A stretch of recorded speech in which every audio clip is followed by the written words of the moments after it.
hermanos, que mi Señor Jesús les bendiga. Gracias por sintonizarnos una semana más en la predicación, en el servicio de este domingo. Sean todos bienvenidos. Permítanme, vamos a orar antes por la predicación del día de hoy. Papito Dios, te damos gracias a ti por tu bondad, tu misericordia, tu amor, Señor, derramado sobre nuestras vidas. Nosotros, Señor, sabemos que no somos dignos ni siquiera de abrir nuestras bocas y citar tu santa palabra. Gracias por el privilegio de poder, Señor, compartirla el día de hoy. Señor, que sea compartida como delante de ti y de parte de ti. Te pedimos esto en el nombre de Jesús, que no influya en el mensaje ninguna emoción humana, Señor, que no sea alterada, sino que sea predicada, Señor, con fidelidad al mensaje que tú quisiste transmitir. Señor, hazme a un lado, Padre Santo, y que la gloria sea solo para ti, en el nombre de Jesucristo, tu Hijo. Amén y amén. Amados hermanos, en la anterior predicación que tenía por título Yo he vencido al mundo, veíamos lo maravilloso, ¿no?, de cómo Jesús estaba aún preparando a sus discípulos, estaba dirigiendo aún a sus discípulos, diciéndoles las cosas que estaban por acontecer. Les comenzó también a hablar en alegorías. Veíamos también un poco la función del Espíritu Santo, de la oración, la función del Espíritu Santo dentro de la comprensión de la palabra de Dios, cómo Jesús se refería en Juan capítulo 16, en los versos del 25 al 33, Jesús se refería a quienes eran los que el Padre amaba, ¿no? A los que el Padre ama, a los que aman a Jesucristo, el Padre les ama, a los escogidos del Señor, ¿cierto? Aquellos que han comprendido la palabra por el estudio de la palabra de Dios, a través del Espíritu Santo que les ha sido dado, que les conduce a toda la verdad, y que esa comprensión producía un gozo inimaginable, un gozo que sobrepasa todo entendimiento, un gozo maravilloso. Y dentro de lo que es la comprensión real, esa comunión con Dios, esa relación con Dios que nos lleva por la palabra de Dios a conocer el propósito de la palabra de Dios en nuestras vidas y a orar conforme a la palabra de Dios, ¿no? Eso veíamos en la anterior predicación de una forma, digámoslo así, muy general, y se concluía la predicación de la semana anterior con lo que significa tener verdaderamente paz, ¿no? Esa paz de Dios que no se compara con la paz del mundo, como afirmaba el verso 33, que todas esas cosas que Jesús les estaba hablando a los discípulos, recuerde bien esta palabra, a los discípulos, ese es el público al cual Jesús estaba dirigiendo en ese momento, ¿sí? Les había dicho todo esto para que tengan paz en Él, en las palabras que les había dado, ¿no es cierto? Para que descansen en la soberanía de Dios, porque en el mundo tendrían aflicción, pero tenían que estar confiados porque Jesús ya había derrotado a este sistema perverso, al mundo, ¿no? Bueno, y sin más demoras, vamos a entrar ahora sí, hermanos amados, en lo que es la predicación del día de hoy, domingo 12 de julio, en esta predicación que tiene por título Una maravillosa oración que demuestra la gracia de Dios por sus escogidos. Y vamos a estar viendo el capítulo de Juan, capítulo 17, versos del 1 al 8. Juan, capítulo 17, versos del 1 al 8. Vamos a iniciar este nuevo capítulo y por la gracia de Dios, quiero comentarles que el capítulo de Juan en realidad debería ser tratado en una sola predicación, pero por su extensión y por su profundidad no lo podemos hacer así. Van a ser varias prédicas que aborden este capítulo 17, ¿no? Y antes de ingresar ya a lo que nos compete el día de hoy, permítame, voy a compartirles una anécdota que tiene relación con lo que vamos a ver el día de hoy del pastor Dwight L. Moody, ¿sí? Dice así: el bote estaba anclado. 2 hombres, ambos ebrios, salieron de la taberna y subieron al bote, que debía llevarlos al otro lado de la bahía. Se sentaron y comenzaron a remar. Trabajaron toda la noche y no podían comprender por qué no llegaban nunca al otro lado del río. Cuando amaneció, descubrieron que el bote estaba anclado. Se habían olvidado de elevar el ancla. Así pasa con muchos que están esforzándose para entrar en el reino de los cielos. No pueden creer por qué están anclados a este mundo. Corta el cable, confiesa y abandona tus pecados. Líbrate del peso de las cosas terrenas y pronto te elevarás rumbo al cielo.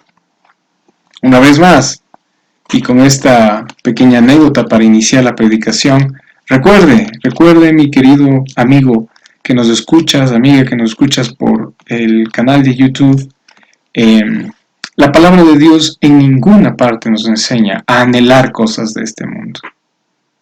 Nos enseña a anhelar las cosas del cielo, las cosas de Cristo. Juan capítulo 17, verso 1 al 8. Y voy a dar lectura de corrido para poder tener un vistazo panorámico de lo que vamos a ver el día de hoy. Juan capítulo 17, verso 1 al 8 dice: Estas cosas habló Jesús y levantando los ojos al cielo dijo: Padre, la hora ha llegado, glorifica a tu Hijo, para que también tu Hijo te glorifique a ti. Verso 2. Como le has dado potestad sobre toda carne, para que dé vida eterna a todos los que le diste. 3. Y esta es la vida eterna, que te conozcan a ti, el único Dios verdadero, y a Jesucristo, a quien has enviado. 4. Yo te he glorificado en la tierra, he acabado la obra que me diste que hiciese. Ahora pues, Padre, glorifícame tú, al lado tuyo, con aquella gloria que tuve contigo antes que el mundo fuese. 6. He manifestado tu nombre a los hombres, que del mundo me diste, tuyos eran y me los diste, y han guardado tu palabra. 7. Ahora han conocido que todas las cosas que me has dado proceden de ti. Porque las palabras que me diste les he dado, y ellos las recibieron, y han conocido verdaderamente que salí de ti, y han creído que tú me enviaste. Muy bien. Fíjese una cosa. En este momento Jesús deja de hablar a los discípulos y procede a hablar directo al Padre. Sí, porque estamos hablando de una oración, catalogada por muchos teólogos y eruditos de la palabra de Dios como la oración más larga de la Biblia. Jesús ora con su Padre Celestial en este momento. Jesús deja de dirigirse, como veíamos en el capítulo 16, se dirigió mucho hacia sus discípulos, les estaba apoyando, estaba fomentando su fe, preparándoles para aquella hora que se acerca ya de la crucifixión. Pero Jesús en este momento, posiblemente, muchos teólogos dicen, posiblemente alzó sus ojos al cielo y habló con su Padre. Está orando a su Padre en este momento Jesús, ¿no? Eso es para que podamos ver el contexto un poco. La palabra Padre a la que se refiere en esta porción, en los versos desde el 1 hasta el verso 3, se refiere de forma posesiva a su Padre, Dios, el cual hasta ese momento aún no era nuestro Padre, como lo vemos en, por ejemplo, Juan capítulo 20, verso 17. Si me acompaña, está un poquito más adelante, solamente es para que usted pueda ver la diferencia, ¿no? del uso de esta palabra.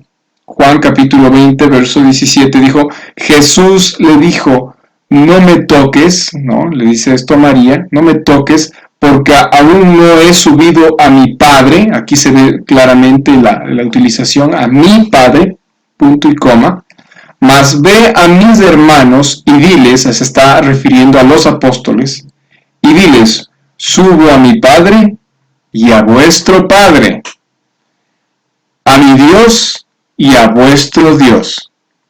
Jesús ya había resucitado para este entonces y ya se había cumplido toda la profecía en cuanto a la resurrección de Jesucristo y a la vida eterna. Ya habíamos recibido, ¿no es cierto?, todos aquellos que confiaron en Jesús, la vida eterna, y están a punto de recibir también el Espíritu Santo. Jesús ya nos dio su ganancia en la cruz a nosotros, porque murió y resucitó por nosotros, tomó nuestro lugar. Pero bueno, vamos avanzando.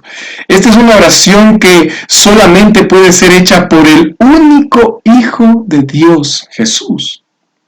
Esta diferencia de la oración comunitaria, como se la conoce al Padre Nuestro, donde Jesús está convocándoles a los apóstoles a orar, les está enseñando a un grupo de personas cómo se debe orar de forma comunitaria, como cuando oramos con varias personas en la iglesia, ¿no?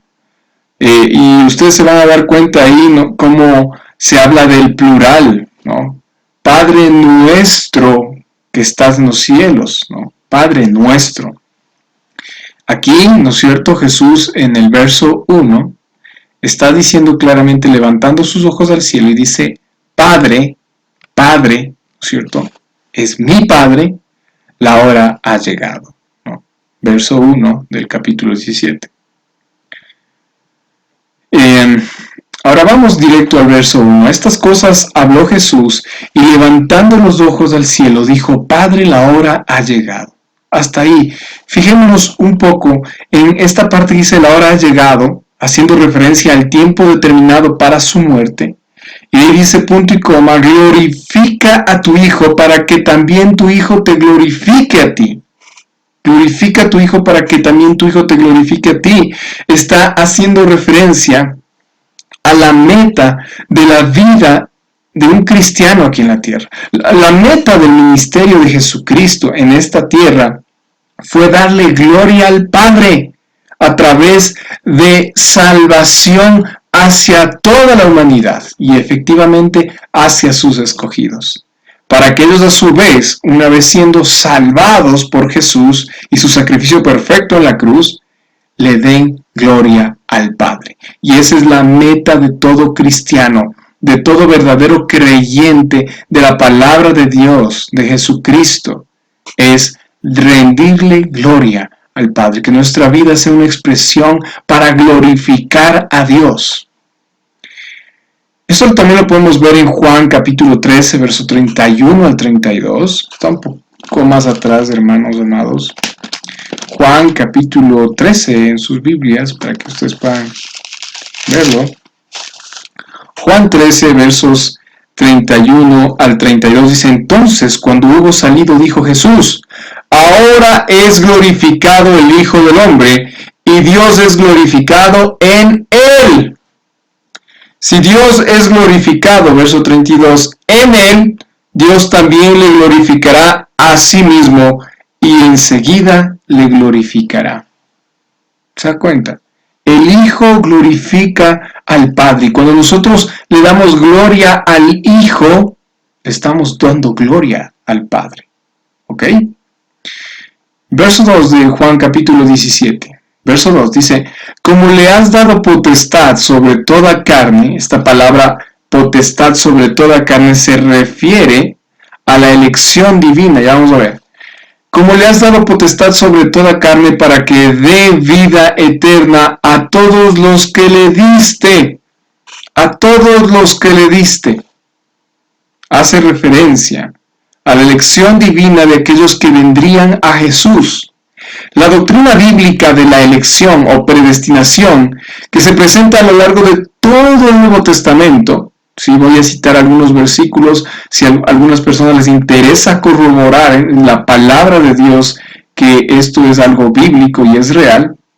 Se encuentra en Hechos capítulo 13, verso 48, en Romanos 8, 29 al 33, en Efesios 1, 3 al 6, en 2 de Tesalonicenses capítulo 2, verso 13, en Tito 1, verso 1, en 1 de Pedro 1, del 1 al 2. Usted puede leerlo tranquilamente en su casa.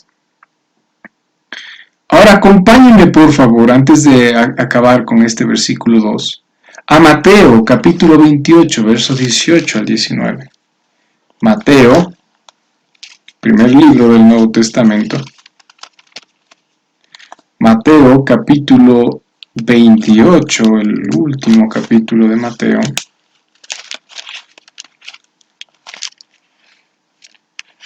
Que en la iglesia lo predicamos ya, el libro de Mateo hace ya más de un año. Mateo 28, verso 18 al 19.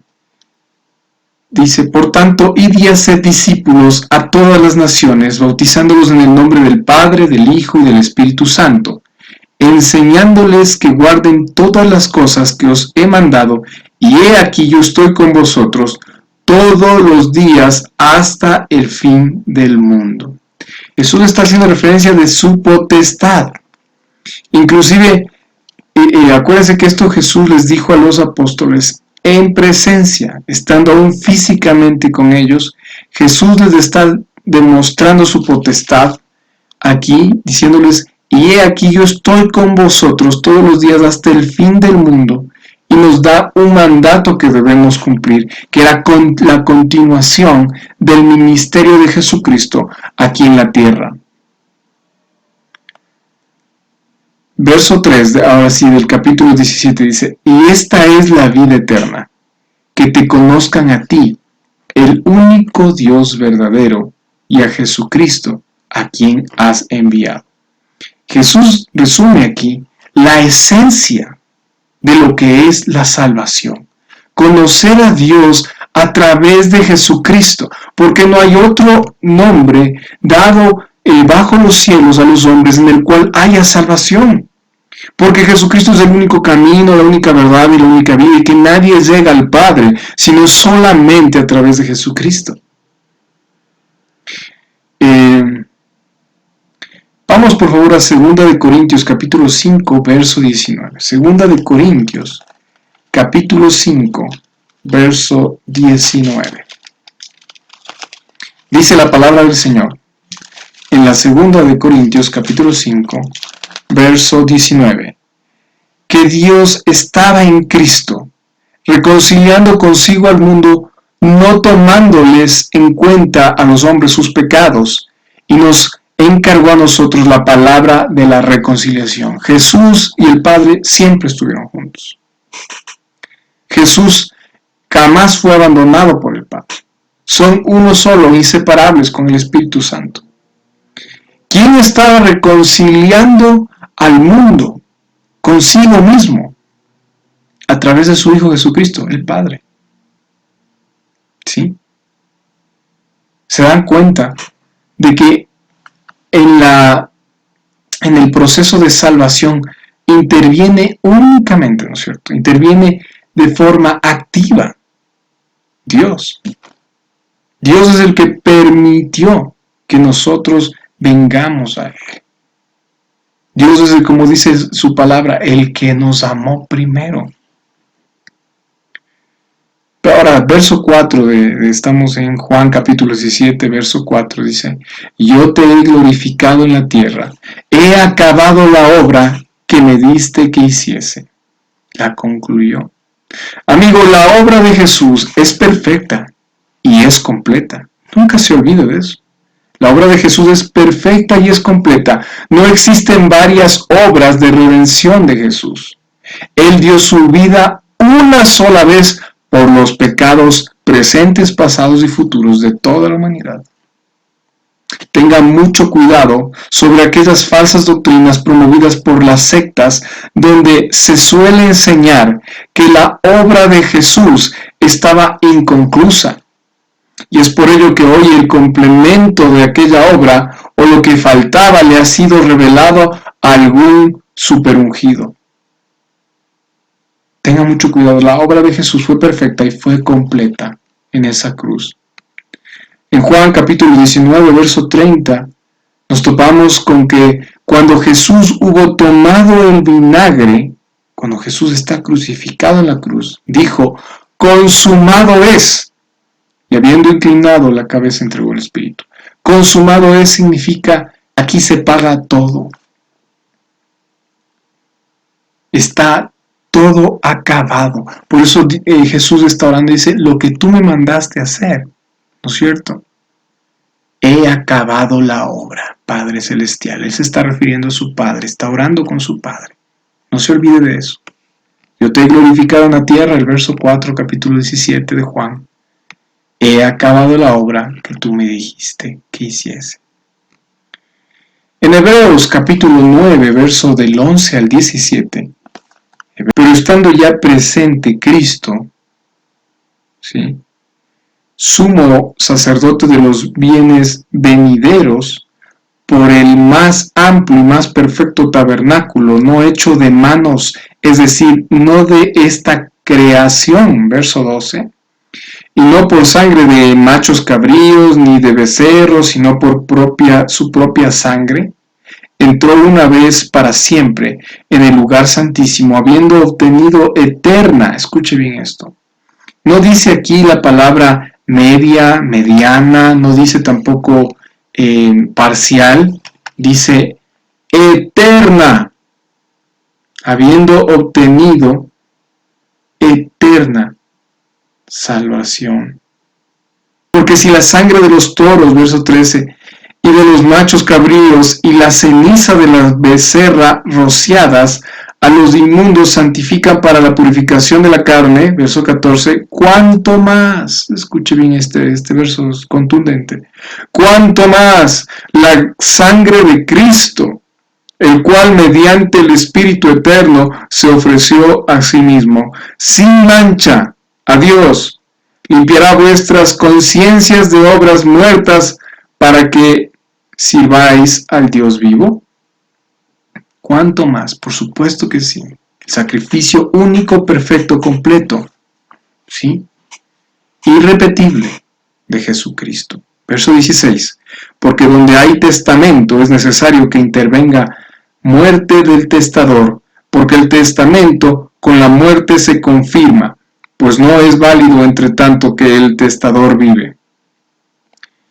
Es algo interesante esto, ver cómo Jesús es el mediador de un nuevo pacto, como les dice el verso 15, claro que sí, que Jesucristo y su sacrificio en la cruz limpia nuestras conciencias de obras muertas para que sirvamos al Dios vivo.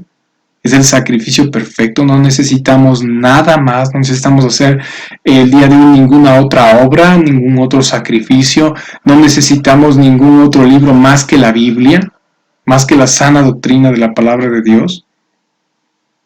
Y del verso 15 al verso 17, aquí en Hebreos capítulo 9, es muy interesante lo que dice, ¿no? Para que se ejecute una herencia, el requisito principal, persona que da la herencia esté muerto.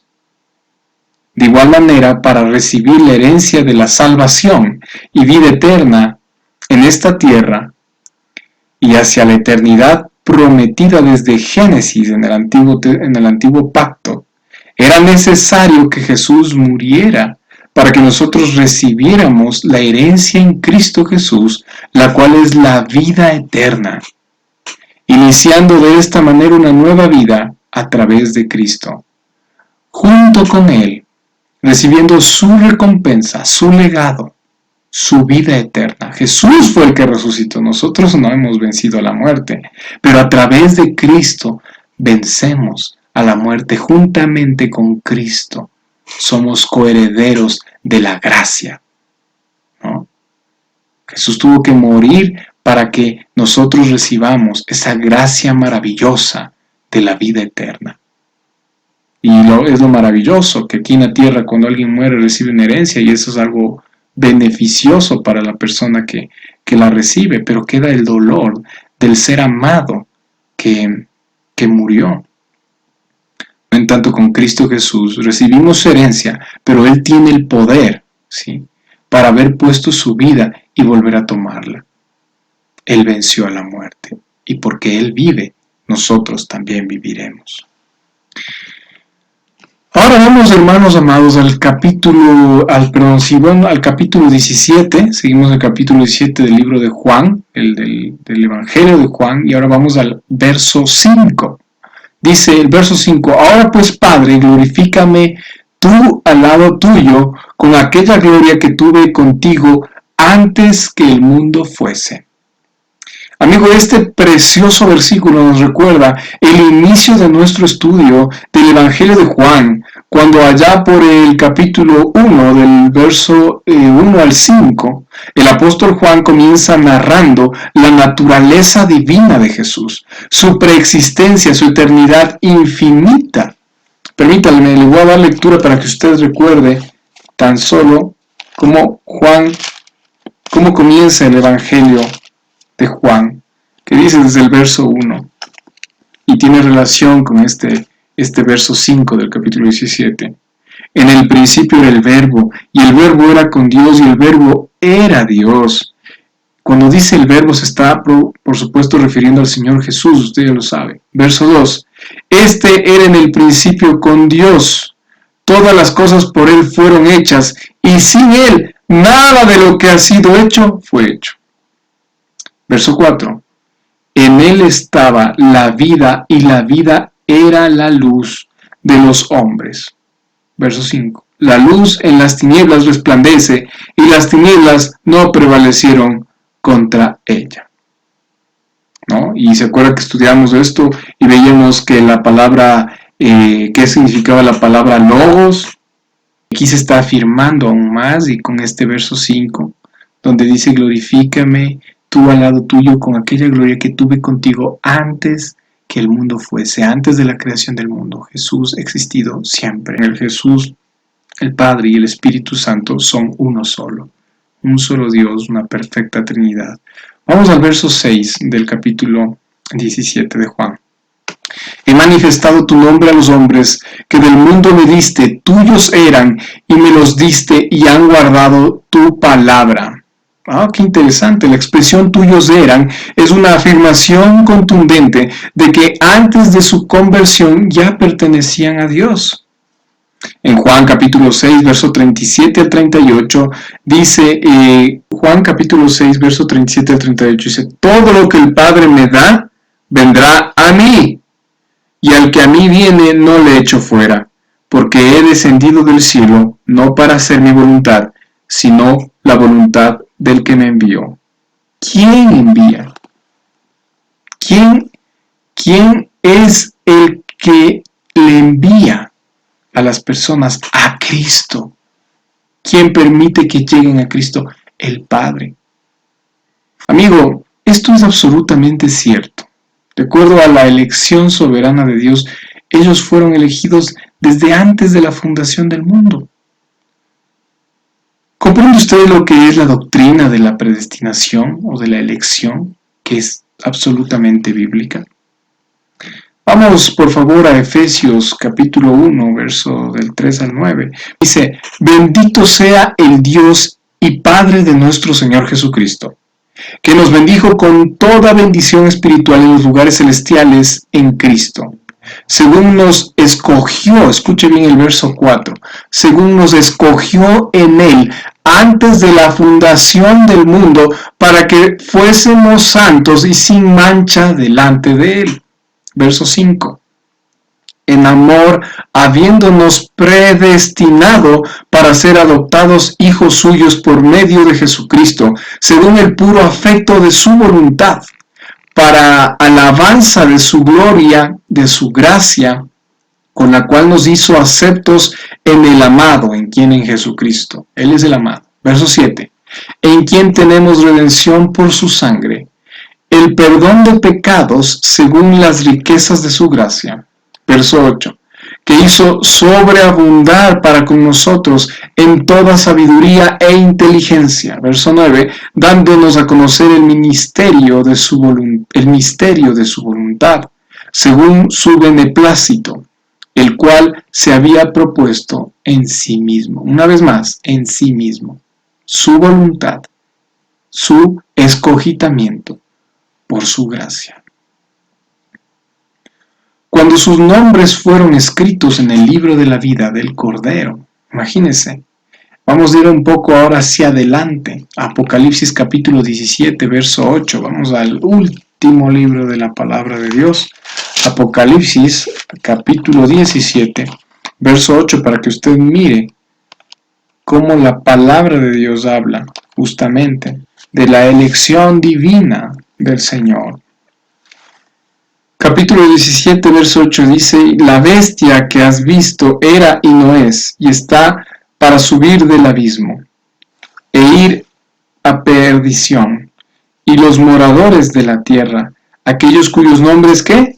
No están escritos desde la fundación del mundo en el libro de la vida, se asombrarán viendo la bestia que era y no es y será. Qué interesante esto. Escritos sus nombres, que no estaban escritos sus nombres desde la fundación del mundo en el libro de la vida, la salvación. Inclusive Dios le afirma a Pablo, para darles otro ejemplo en la palabra de Dios, vamos a Hechos, al capítulo 18, verso 10, libro de Hechos de los Apóstoles, capítulo 18, verso 10. Y dice la bendita palabra del Señor, 18:10. Aquí en esta parte vemos cómo Dios le afirma a Pablo, aún antes de que Pablo ingrese a Corinto, que Dios tiene muchas personas en ese lugar que le pertenecen, pero que aún no han sido salvadas. Y por eso era necesario que Pablo ingrese a Corinto y les predique el Evangelio. Fíjese usted, Hechos, capítulo 18, verso 10. Porque yo estoy contigo y ninguno pondrá sobre ti la mano para hacerte mal, porque yo tengo mucho pueblo en esta ciudad. Mucho pueblo, pertenencia, gente que me pertenece, que tiene que ser salvada, que debe ser salvada, porque así Dios le ha placido, porque así es la voluntad de Dios. Ahora vamos por favor al verso 7 del capítulo 17 del Evangelio de Juan. Y dice ahí: ahora han conocido que todas las cosas que me has dado proceden de ti. Párese un momento ahí. Antes de continuar con lo que Jesús va a referirse en este momento hacia el Padre, es necesario que usted pueda ver con exactitud cómo Dios ha escogido a aquellos que deben de ser salvos. Si usted es una persona que ya ha podido, por la gracia de Dios y el obrar del Espíritu Santo de Dios en su vida, ¿sí?, comprender el Evangelio, créame, usted debe estar eternamente agradecido con Dios, porque Dios le ha escogido desde antes de la creación del mundo, para que un día usted comprenda la bendita palabra de mi Señor y sea salvado de las llamas del infierno. Ahora sí, hecha esa aclaración, vamos por favor al verso 7 del capítulo 17 de Juan. Ahora han conocido que todas las cosas que me has dado proceden de ti. Verso 8. Porque las palabras que me diste les he dado, y ellos las recibieron, y han conocido verdaderamente que salí de ti, y han creído que tú me enviaste. Ellos tenían ya la información del Evangelio encubierto. Lo único que faltaba para que ese Evangelio obrara de forma salvífica en las vidas de los apóstoles y de todos aquellos que serían predicados por ellos, era la muerte, resurrección y ascensión de Jesús, para que con ello viniese el Espíritu Santo y revelase esa verdad que estaba aún velada para ellos. Es decir, ellos, como lo dice aquí mi Señor Jesús en el verso 7 y verso 8, ya habían creído que sí, verdaderamente Jesucristo no era de este mundo. Jesucristo vino por la voluntad del Padre y que Jesucristo es el Hijo de Dios, definitivamente que sí. Pero las cosas que Jesús les había dicho en cuanto a su muerte, su resurrección y su ascensión, era algo que para ellos estaba aún encubierto. Sin el Espíritu Santo no lo comprendían aún. Jesús insistió que aquellos que creyeron en Él le habían sido dados por el Padre. Han creído que tú me enviaste, pero aún no comprenden el Evangelio completo. El Evangelio que salva, es decir, que Jesús, ¿sí?, pagó por ellos en la cruz. Eso es algo que hasta ese momento ellos no comprenden, no lo han visto tampoco aún. Están por presenciarlo. Que Jesús va a morir por sus pecados, va a tomar el lugar de cada uno de nosotros pecadores y resucitar venciendo la muerte para regalarnos la vida eterna. Amigo, la salvación de Dios para la humanidad de las llamas del infierno es algo que proviene de la absoluta soberanía de Dios. No existe una voluntad humana en realidad, no existe un accionar humano en el proceso de salvación. Nosotros no hicimos nada para ser salvos. Es más, la humanidad no puede hacer nada para salvar, para redimir sus pecados. Sin lugar a duda, Dios es el que hizo todo, en su divina providencia, en su divina gracia y cumpliendo su voluntad eterna. Nosotros no escogemos seguir a Dios. Nosotros, antes de que Jesús venga a nuestras vidas, somos ciegos, éramos ciegos espirituales, que no sabían ni con lo que tropezaban. Como se hace mención en esta prédica y en la prédica anterior, cuando estábamos en el mundo éramos del mundo y no comprendíamos verdaderamente el amor de Dios, el amor verdadero. Fíjese usted, Romanos capítulo 8, verso 28 al 30, para ir concluyendo. Romanos capítulo 8, verso 28 al 30. Dice, y sabemos que a los que aman a Dios, todas las cosas les ayudan a bien. ¿Quiénes amaban a Dios? ¿Se acuerdan lo que predica anterior? El que ama a Jesús, ama a Dios. Esto es, a los que conforme a su propósito son llamados. El propósito de Dios, verso 29, porque a los que antes conoció también los predestinó, para que fuesen hechos conforme a la imagen de su Hijo, para que Él sea el primogénito entre muchos hermanos. Verso 30, aquí vemos claramente cómo Dios nos adoptó a través de Jesucristo. Verso 30, y a los que predestinó, wow, qué contundente, a estos también llamó, y a los que llamó, a estos también justificó, y a los que justificó, a estos también glorificó. Les salvó. 31. ¿Qué pues diremos a esto? Si Dios es por nosotros, ¿quién contra nosotros? Verso 32. El que no escatimó ni a su propio Hijo, sino que lo entregó por todos nosotros, ¿cómo no nos dará también con él todas las cosas? 33. ¿Quién acusará a los escogidos de Dios? Dios es el que justifica. Escuche bien esto. Mire lo que dice el verso 33.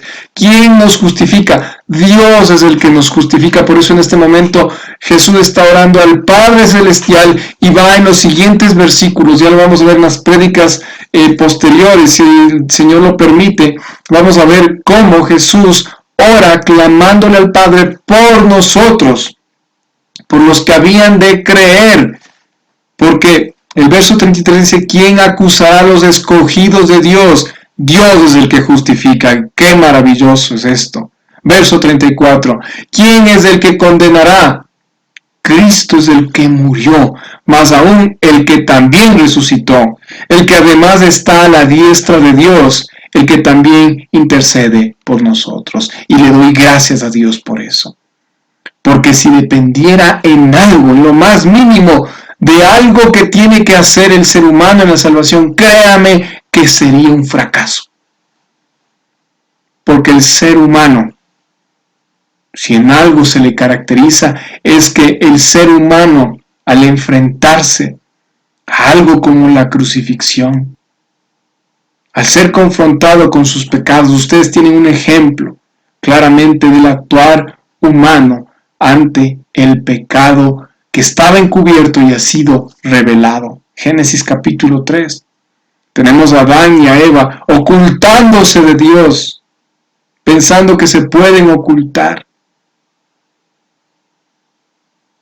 huyendo de Dios, de su presencia, de su santidad.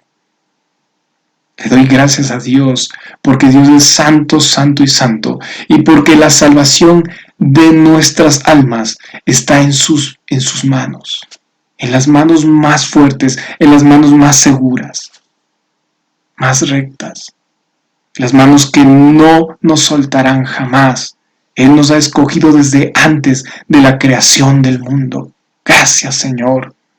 Gracias porque no depende de nosotros. Gracias porque nosotros no te elegimos a ti. No es por una oración. No es porque alguien nos haga repetir algo que ni siquiera comprendemos. Si no hemos entendido el Evangelio, créame, y la persona que piense, sí, yo creo que una de las peores armas del diablo es hacer creer a la gente que es salva cuando en realidad no lo es. Hay personas que dicen, no, si yo hace 10 años hice la oración esa de salvación. Yo hace 10 años hice la oración, hace 20 años hice la oración de recibir a Jesús en mi corazón. La hice, sí, y muchos lo hicieron como rezar. Muchos lo hicieron como esas plegarias que están escritas, que con el tiempo se las repite tantas veces que ya pierden el sentido. No la hicieron con convicción. De hecho, yo creo firmemente que aquel que ha comprendido la palabra de Dios no necesita que alguien más le ayude a orar. No necesita que alguien más le guíe en una oración. En las varias consejerías que hemos tenido en la iglesia Fuente de Vida, nos aseguramos de que las personas en realidad comprendan el Evangelio. Porque de nada nos sirve estar sentados escuchando un montón de problemas si cuando voy a abrir las páginas de este santo libro, la Biblia, la santa palabra de Dios, esas personas, al no tener el Espíritu Santo, al no comprender el Evangelio y no ser salvas, no van a entender nada de lo que se les dé de la Biblia, porque estará velada para ellos. Lo más importante es predicar el Evangelio. El Evangelio es lo que nos salva.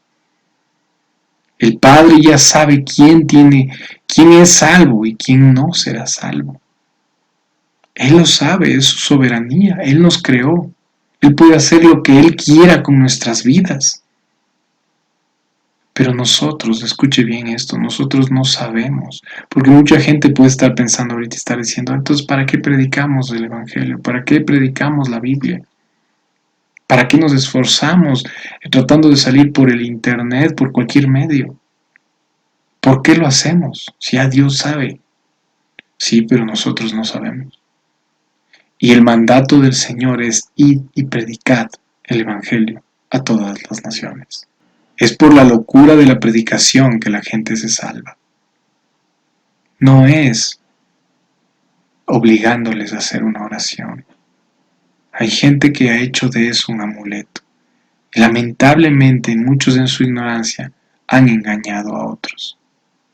Han hecho creer a personas inconversas que son salvas. Personas que ni siquiera pueden comprender, ¿sí?, por qué Jesús vino a la tierra y dicen que son salvos. Eso es realmente lamentable. Una de las preguntas que utilizamos efectivamente en la consejería con las personas es, dime por qué, si el día de hoy mueres y vas a la presencia de Dios, dime cómo contestarías la siguiente pregunta si Dios te diría, ¿por qué te tengo que dejar entrar al cielo? Y ahí nos hemos topado con una variedad de respuestas ante esta pregunta. Hay gente que efectivamente demuestra que no conoce el Evangelio y ustedes saben, consecuentemente no es salva. Que dice sí, porque bueno, no soy tan malo, no soy tan mala. Sí, pero bueno, es que ya me arrepentí de mis pecados, ¿no?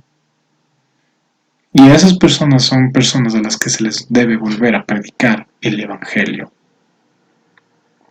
Y tenemos también los otros casos en los que las personas efectivamente han comprendido el Evangelio. Y les hacemos la misma pregunta: ¿por qué Dios te debería dejar entrar?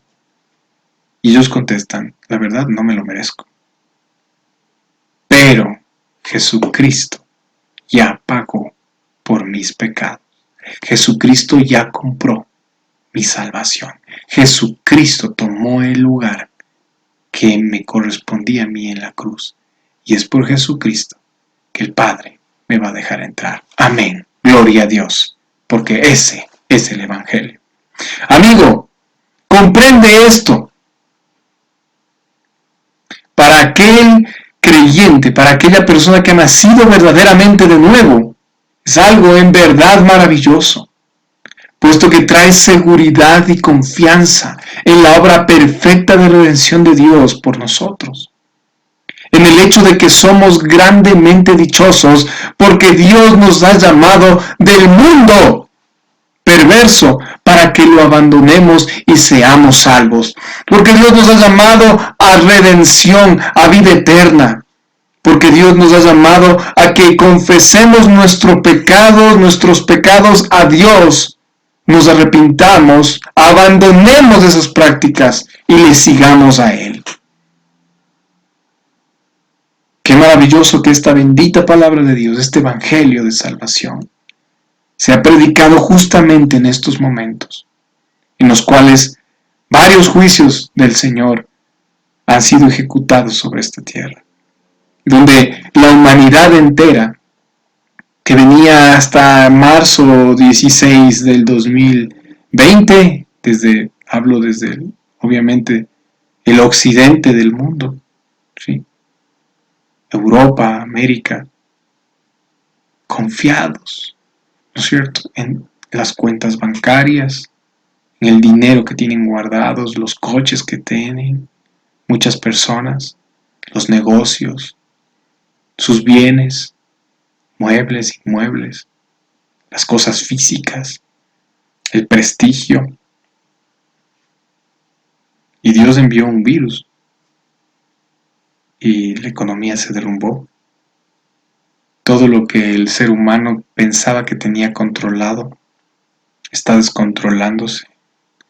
La naturaleza, las inundaciones que están en este momento habiendo en muchos países del mundo, las pestes, el coronavirus, los rumores de guerras entre China y la India, entre el problema que tiene Hong Kong con la China y la intervención posible de Gran Bretaña, el Reino Unido y Estados Unidos, tal vez de Europa,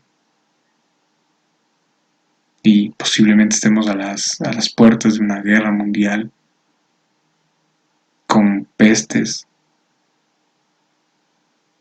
Y gracias, Señor, porque está escrito y se cumple. Está determinado por Dios que aunque pasen los cielos y la tierra, tu palabra nunca pasará.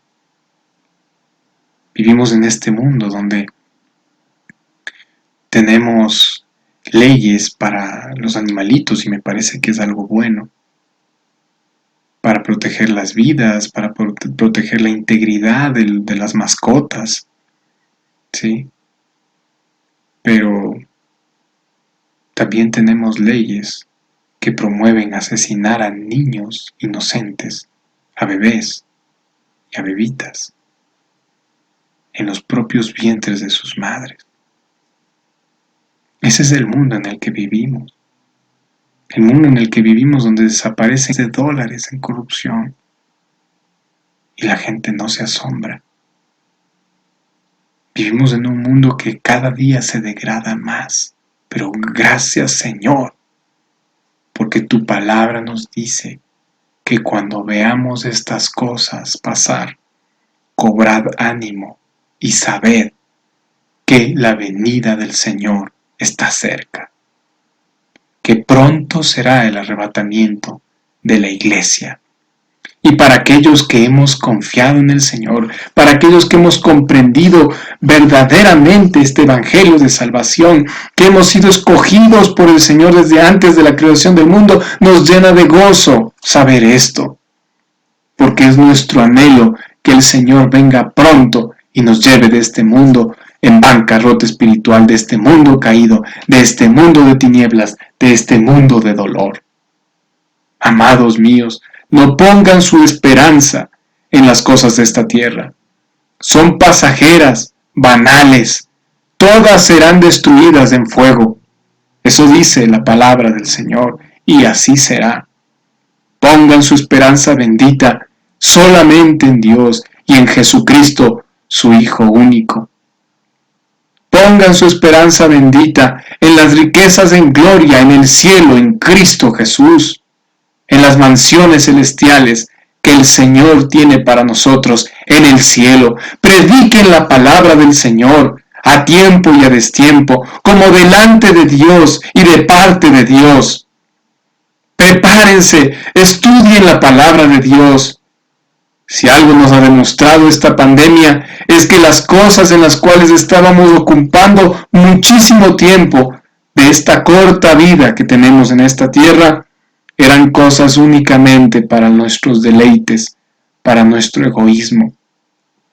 De lado estaba en la vida de muchas personas el estudiar la palabra de Dios, el preocuparse por su salvación, por su eternidad.